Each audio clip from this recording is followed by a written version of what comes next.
Everyone, welcome back to my channel. जैसा कि first chapter upload हो चुका है तो हम मूव ऑन करते हैं सेकंड चैप्टर पे, forest and wild life resources. ये वो चैप्टर है जो सीबीएसई में नहीं आएगा, बट हो सकता है आपके स्कूल में इसको पीरियोडिक असेसमेंट में इंक्लूड करें। तो शुरू करते हैं फ्लोरा एंड फ्योना से। फ्लोरा होती हैं जो प्लांट्स वगैरह होते हैं, फोना एनिमल्स। और इंडिया जो है इसमें जो बायोलॉजिकल डाइवर्सिटी है वो सबसे वर्ल्ड में सबसे रिचेस्ट है, सबसे ज़्यादा डाइवर्सिटी है यहाँ पे। और जो वर्ल्ड की स्पीशीज़ हैं उसका जो 8% है वो सिर्फ इंडिया का ही है। अब हम करते हैं क्लासिफिकेशन ऑफ स्पीशीज़।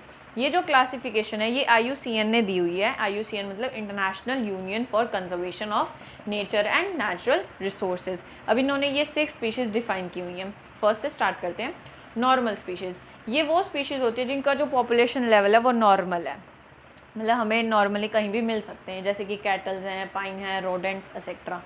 नेक्स्ट आते हैं हम एंडेंजर्ड स्पीशीज़ में। इनका जो पॉपुलेशन लेवल है वो डेंजर ऑफ एक्सटेंशन में है। ये जो स्पीशीज़ हैं ये कुछ टाइम बाद एक्सटेंट हो सकती हैं, तो ये डेंजर में है, जैसे कि black buck, crocodile etcetera.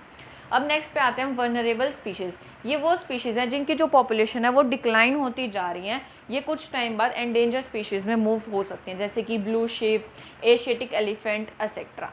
Next है रेयर स्पीशीज़। नाम से ही पता चल रहा है स्मॉल पॉपुलेशन में मूव टू एंडेंजर्ड और वनरेबल। इनकी पॉपुलेशन बहुत ही थोड़ी सी है, ये कुछ टाइम बाद या तो वनरेबल स्पीशीज़ में आ जाएंगे या एंडेंजर्ड में।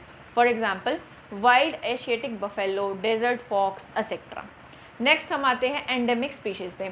ये वो स्पीशीज़ हैं जो एक पर्टिकुलर एरिया में मिलती हैं और इनको भी हमने प्रिजर्व किया हुआ है कुछ नेचुरल और जोग्राफिकल बैरियर से, मतलब वहाँ पे अलाउ नहीं करते काफ़ी पर्सन्स को ऐसे जाने के, उस तरीके से हम कुछ बैरियर्स क्रिएट कर देते हैं। इसका एग्जाम्पल है अंडमान तील और निकोबार पिजन एक्सेट्रा। नेक्स्ट हम लास्ट पे आते हैं एक्सटेंट स्पीशीज़। ये वो स्पीशीज़ हैं जिनको हमने बहुत ज़्यादा ढूंढा है, कि हमने उनके एरियाज़ में भी ढूंढा है कि यहाँ पे वो मिल सकती हैं, पर इतना ढूंढने के बाद भी हमें ये स्पीशीज़ नहीं मिली हैं, तो एक हिसाब से ये एक्सटेंट हो चुकी हैं। इसका एग्जाम्पल है एशियाटिक चीता, पिंक हेड डग एक्सेट्रा। ऐसा हो सकता है कि इनकी कोई स्पीश हो, बट हमने अभी तक जितना ढूंढा है हमें ये नहीं मिली हैं। एक है causes of depletion of flora और फौना। क्या रीजंस हैं कि फ्लोरा और फ्योना कम होते जा रहे हैं? फर्स्ट है large scale development projects.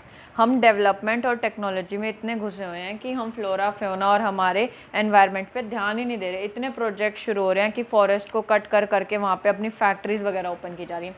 Shifting cultivation, ये मोस्टली स्लैश एंड बर्न वाला एग्रीकल्चर होता है। शिफ्टिंग मतलब एक लैंड पे थोड़ी देर खेती की, उसको छोड़ के फिर चले गए, वहाँ पे जला देते हैं, फिर नेक्स्ट लैंड पे चले गए घूमने एक हिसाब से, और फिर वहाँ पे एग्रीकल्चर किया, जब हो गया वहाँ पे जला के फिर दूसरे में चले गए, तो इसको कहते हैं शिफ्टिंग कल्टीवेशन, या हम स्लैश एंड बर्न एग्रीकल्चर भी कह सकते हैं। माइनिंग, जैसे हमने लास्ट चैप्टर में पढ़ा था कि माइनिंग से बहुत ज़्यादा साइट्स में डीप क्रैक्स आ जाते हैं, वहाँ पे फिर हम कुछ भी नहीं कर सकते, वो एरिया बिल्कुल ख़राब हो जाता है। ग्रेजिंग और fuel wood collection. Grazing normal grazing होती है, बट कई बार ओवर ग्रेजिंग हो जाती है और लोग क्या करते हैं फॉरेस्ट में जाके लकड़ी काट के फ्यूल वुड कलेक्शन करते ही रहते हैं। जैसे कि गांव में भी मोस्टली पहले लकड़ी जला के चूल्हा जलाया जाता था, अब तो ये थोड़ा कम हो चुका है, बट फिर भी ये प्रोसेस चल रहा है। ओवर पॉपुलेशन, एक तो इंडिया में और बहुत ज़्यादा पॉपुलेशन हो रही है जिससे लैंड चाहिए, सबको लैंड रिसोर्सेज अवेलेबल नहीं हो पा रहे हैं, तो ओवर पॉपुलेशन की वजह से हम फॉरेस्ट को, फ्लोरा फ्योना को बहुत ज़्यादा डिस्टर्ब कर रहे हैं और हम अपने सेल्फिशनेस के लिए उनको बहुत ज़्यादा डिस्टर्बेंस दे रहे हैं। नेक्स्ट है factors for decline in India's biodiversity. Biodiversity होती है जहाँ पे फ्लोरा फ्योना पूरा एक एनवायरनमेंट होता है। क्या रीजंस है कि इंडिया की बायोडाइवर्सिटी कम होती जा रही है? फर्स्ट है हैबिटेट डिस्ट्रक्शन। एक तो जो फॉरेस्ट में रहते हैं चिड़िया वगैरह, हम सब उनका घर छीन लेते हैं, तो उनकी जो हैबिटेट है हम उसको डिस्ट्रक्शन, उसको बिल्कुल ख़त्म कर देते हैं। और बहुत सारे क्या करते हैं, एनिमल्स को फॉरेस्ट में से ला के ज़ू में रख देते हैं, उनकी हैबिटेट ही चेंज कर देते हैं, तो वो कैसे रहेंगे? नेक्स्ट हंटिंग, खाने के लिए बहुत सारे, जैसे मीट वगैरह के लिए हम बहुत सारे एनिमल्स को मार के खाते हैं, लोगों को बहुत शौक होता है इन कामों में। पोचिंग भी ऐसे ही जैसा ही सिमिलर होता है, बट उसमें एक डिफरेंस होता है। उसमें ये होता है हम उस एनिमल को मारते हैं उसके लेदर के लिए, स्किन के लिए, या अपना एक प्राउड मोमेंट दिखाने के लिए उसको अपने कैद में रखना, उसको पोचिंग कहते हैं। ये बैन हो चुकी है, बट स्टिल ये प्रैक्टिस की जा रही है। ओवर एक्सप्लॉयटेशन, जो हमारे रिसोर्सेज वगैरह हम ऑलरेडी पढ़ के आ चुके हैं कि कैसे उनको कितना ज़्यादा एक्सप्लॉयट करा जा रहा है, उनको एक्सप्लॉयट कर रहे हैं हम, तो एक हिसाब से हम अपनी बायोडाइवर्सिटी को भी एक्सप्लॉयट कर रहे हैं। नेक्स्ट है एनवायरमेंटल पॉपुलेशन। एक तो पॉपुलेशन इंक्रीज, ये तो बहुत बड़ा फैक्टर है। नेक्स्ट है फॉरेस्ट फायर्स, मेनली 2 रीज़न से होती हैं, एक तो मैन मेड और एक नेचुरल रीजंस। कई बार ह्यूमंस की वजह से बहुत ज़्यादा फॉरेस्ट फायर्स हो जाती हैं और कई बार नेचुरल रीजंस भी होते हैं। नेक्स्ट टॉपिक है हमारा conservation of forest and wild life in India, कि गवर्नमेंट ने क्या क्या चीज़ें की हैं फॉरेस्ट और वाइल्ड लाइफ को कंजर्व करने के लिए, क्या उन्होंने क्या क्या किया है। Indian wild life act, protection act, जो 1972 में इम्प्लीमेंट हुआ था, इसने क्या इम्प्लीमेंट किया कि जो हैबिटेट्स हैं उनको हम अब प्रोटेक्ट करेंगे, जो एनिमल्स के हैबिटेट्स को छीन लेते थे। इसमें पोचिंग बैन की गई थी, हंटिंग और उनको जू वगैरह में लाना, ये चीज़ें बैन हुई थी। नेक्स्ट, गवर्नमेंट ने बहुत सारे नेशनल पार्क्स बनाए, वाइल्ड लाइफ सेंचुरीज बनाई। नेक्स्ट, उन्होंने काफ़ी सारे प्रोजेक्ट्स किए हैं जो स्पेसिफिक एनिमल्स के लिए, लाइक टाइगर प्रोजेक्ट टाइगर है, 1 हॉर्न राइनोसोरस के लिए, और भी बहुत सारे एनिमल्स के लिए किए हैं। कुछ बहुत सारी बटरफ्लाइज, बीटल, मॉथ, इन सबको भी ऐड किया गया था प्रोटेक्टेड स्पीशीज़ में। वो कब किया था? वाइल्ड लाइफ एक्ट के अंडर किया था 1980 और 1986 में। मतलब इन चीज़ों को भी हमने इस लिस्ट में ऐड किया। फिर 1991 में सबसे पहले फर्स्ट टाइम प्लांट्स ऐड किए गए थे इस लिस्ट में। नेक्स्ट हम आते हैं टाइप्स ऑफ फॉरेस्ट पे। 3 टाइप्स होते हैं, रिजर्व फॉरेस्ट, प्रोटेक्टिव फॉरेस्ट और अनक्लास्ड फॉरेस्ट।